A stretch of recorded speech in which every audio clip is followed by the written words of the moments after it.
last left Henry, he was trying to figure out what happened to Daniels, and they learned that they went through a time dilation from being closer to the planet's core, so they experienced time differently than everyone on the surface.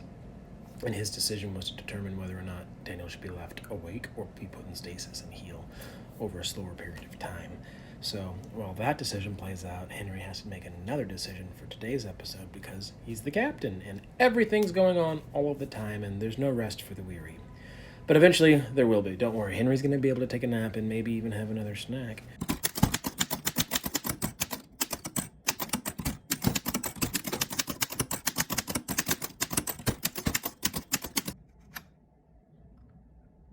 Henry shouts back, "We can't lose the opportunity to study the impact of the exposure."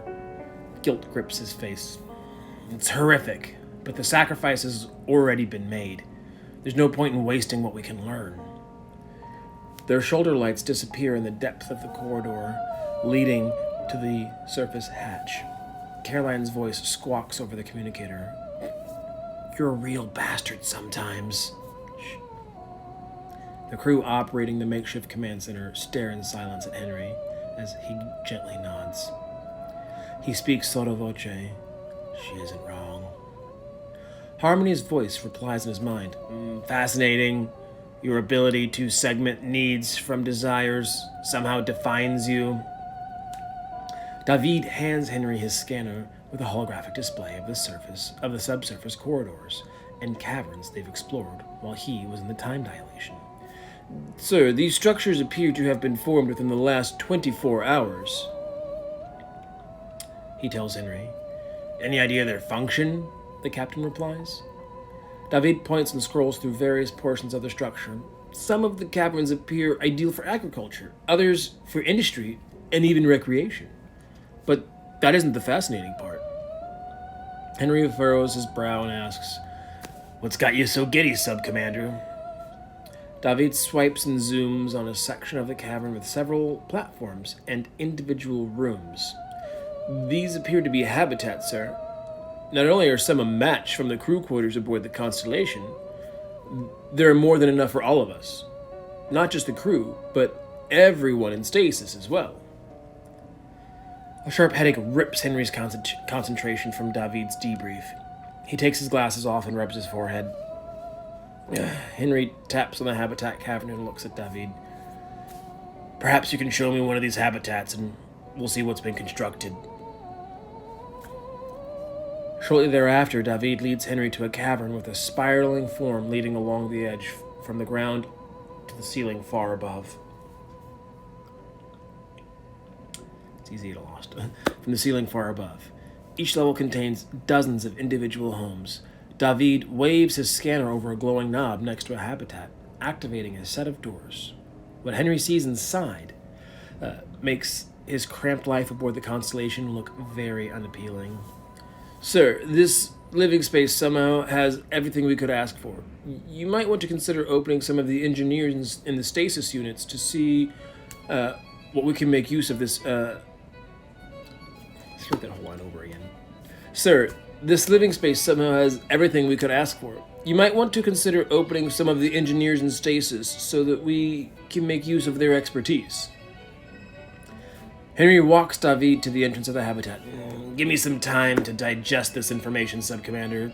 It's been a while since I've rested. Let me sleep on the decision while you return to your duties." "Very well, sir." Davide curtly nods and exits. Henry walks around the habitat to see all the familiar forms of furniture and wonders. "This is almost too convenient." Harmony replies, "Your species requires a suitable environment. We can offer a symbiotic habitat that services Harmony's needs as well as yours." Henry chuffs. How can I trust you?" Harmony replies, "Harmony does not understand this concept. There is no deception among a unified consciousness." Henry sits on what appears to be a couch and notes how comfortable it feels, in spite of the look from its odd materials. He lays down and thinks, "Here I am on a couch with an alien species on the verge of the invention of lying. What a time to be alive." Henry falls asleep. In the flash of his dreams, Henry sees the silhouette of a figure darting across the habitat's entrance. He recalls the errant shadow he saw when they first arrived in the cavern. What seems like moments to Henry turns into a full night's rest. He springs awake at the sound of his comm system ringing in his ear, turns to it and says, "Go ahead." "Sir, this is Subcommander Davide. Have you made a determination on what to do with the engineering population in stasis?" Henry rubs his head as he considers his two choices. His gut pulls him one way, but his mind the other.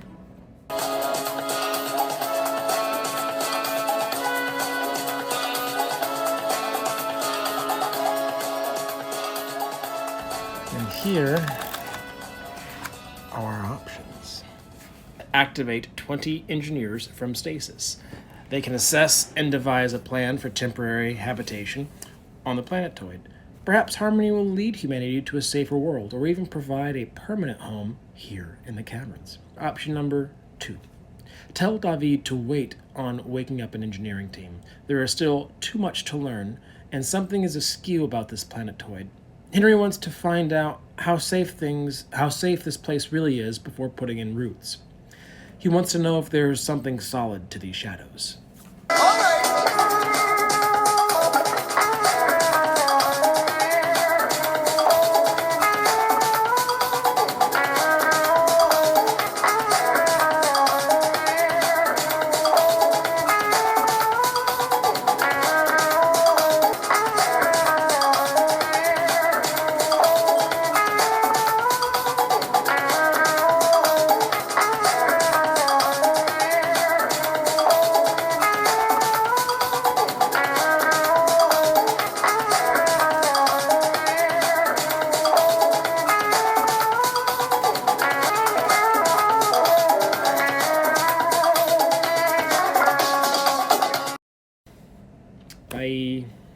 Yoink. Yoink.